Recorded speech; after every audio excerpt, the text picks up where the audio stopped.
আউযু বিল্লাহি মিনাশ শাইতানির রাজিম। বিসমিল্লাহির রহমানির রহিম। শুরু করছি মহান রাব্বুল আলামিনের নামে, যিনি বড়ই মেহেরবান এবং পরম দয়ালু। এরশাদ হচ্ছে সূরা আনফালের ৫৯ নম্বর আয়াত থেকে ৭৫ নম্বর আয়াত পর্যন্ত। কাফেররা যেন কখনো এই ধারণা না করে যে ওরা তোমাদের পেছনে ফেলে নিজেরা এগিয়ে গেছে। মনে রেখো, তারা কখনো তোমাদের অক্ষম করে দিতে পারবে না।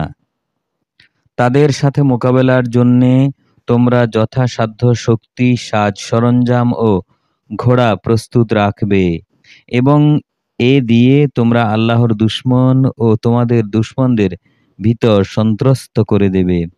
এছাড়াও কিছু লোক আছে যাদের পরিচয় তোমরা জানো না।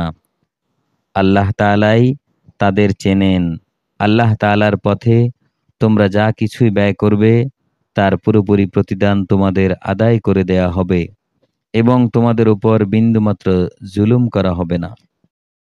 হে নবী, তারা যদি সন্ধির প্রতি আগ্রহ দেখায় তাহলে তুমি সেদিকে ঝুঁকে যাবে এবং সব সময়ই আল্লাহর উপর ভরসা করবে। অবশ্যই তিনি সবকিছু শোনেন, সবকিছু দেখেন। আর যদি কখনো তারা সন্ধির আড়ালে তোমাকে ধোঁকা দিতে চায় তাহলে জেনে রেখো, তোমার জন্যে তো আল্লাহ তাআলাই যথেষ্ট। তিনি তার সরাসরি সাহায্য ও মুমিনদের দ্বারা তোমাকে শক্তি জুগিয়েছেন।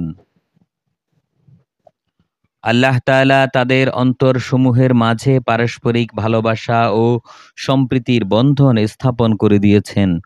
অথচ তুমি যদি দুনিয়ার সবকিছু ব্যয় করতে, তবু তুমি এদের অন্তরের মাঝে ভালোবাসার বন্ধন স্থাপন করতে পারতে না। কিন্তু আল্লাহ তাআলাই এদের মাঝে প্রীতি স্থাপন করে দিয়েছেন। অবশ্যই তিনি পরাক্রমশালী, বিজ্ঞ, কৌশলী। হে নবী, তোমার জন্যে এবং মুমিনদের মাঝে যারা তোমাকে অনুসরণ করে তাদের জন্যে তো আল্লাহ তাআলাই যথেষ্ট। হে নবী, তুমি মুমিনদের যুদ্ধের জন্য উদ্বুদ্ধ করো। মনে রেখো, তোমাদের মধ্যে ২০ জন লোকও যদি ধৈর্যশীল হতে পারে তাহলে তারা ২০০ লোকের উপর বিজয়ী হবে। আবার তোমাদের মাঝে এমন লোকের সংখ্যা যদি ১০০ হয় তাহলে তারা কাফেরদের ১০০০ লোকের উপর জয়লাভ করবে। কেননা তারা হচ্ছে এমন জাতি যারা আল্লাহর শক্তি সম্পর্কে কিছুই বোঝে না। এই নিশ্চয়তা দ্বারা এখন আল্লাহ তাআলা তোমাদের উপর থেকে উদ্বেগ ও দুশ্চিন্তার বোঝা হালকা করে দিয়েছেন, যেহেতু তিনি এ কথা জানেন যে তোমাদের মধ্যে কিছু দুর্বলতা রয়েছে। অতঃপর তোমাদের মধ্যে যদি ১০০ ধৈর্যশীল মানুষ থাকে তাহলে তারা ২০০-র উপর বিজয়ী হবে। আবার যদি থাকে তোমাদের ১০০০ ধৈর্যশীল ব্যক্তি তাহলে তারা আল্লাহ তাআলার হুকুমে বিজয়ী হবে ২০০০ লোকের উপর। জেনে রেখো, আল্লাহ তাআলা ধৈর্যশীলদের সাথেই রয়েছেন। কোনো নবীর পক্ষেই এটা শোভা পায় না যে তার কাছে বন্দীরা থাকবে যতক্ষণ পর্যন্ত সে জমিনে আল্লাহর দুশমনদের রক্তপাত ঘটাবে। আসলে তোমরা তো দুনিয়ার সামান্য স্বার্থটুকুই চাও, আর আল্লাহ তাআলা চান তোমাদের আখেরাত। আল্লাহ তাআলাই হচ্ছেন পরাক্রমশালী, প্রজ্ঞাময়। যদি এই ব্যাপারে আল্লাহ তাআলার কাছ থেকে পূর্বের কোনো ফরমান লেখা না থাকতো তাহলে বন্দীদের কাছ থেকে মুক্তিপণ হিসেবে তোমরা যা কিছু নিয়েছো তার জন্য একটা বড় ধরনের আযাব তোমাদের পাকড়াও করত। অতঃপর যা কিছু তোমরা গনিমত হিসেবে লাভ করেছো নিঃসংকোচে তোমরা তা খাও। তা হালাল ও পবিত্র। তোমরা আল্লাহ তাআলাকে ভয় করো। আল্লাহ তাআলা অবশ্যই ক্ষমাশীল ও দয়ালু।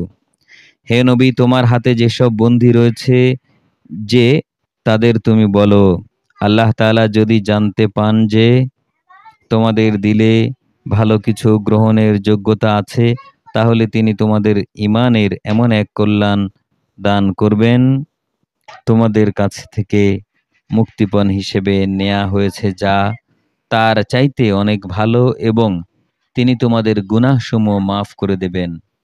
আল্লাহ তাআলা ক্ষমাশীল, দয়াবান।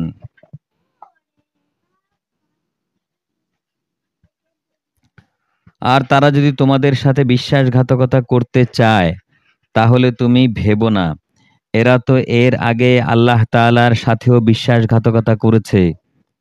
অতঃপর এর শাস্তি হিসেবে তিনি তাদের তোমাদের হাতে বন্দী করিয়েছেন।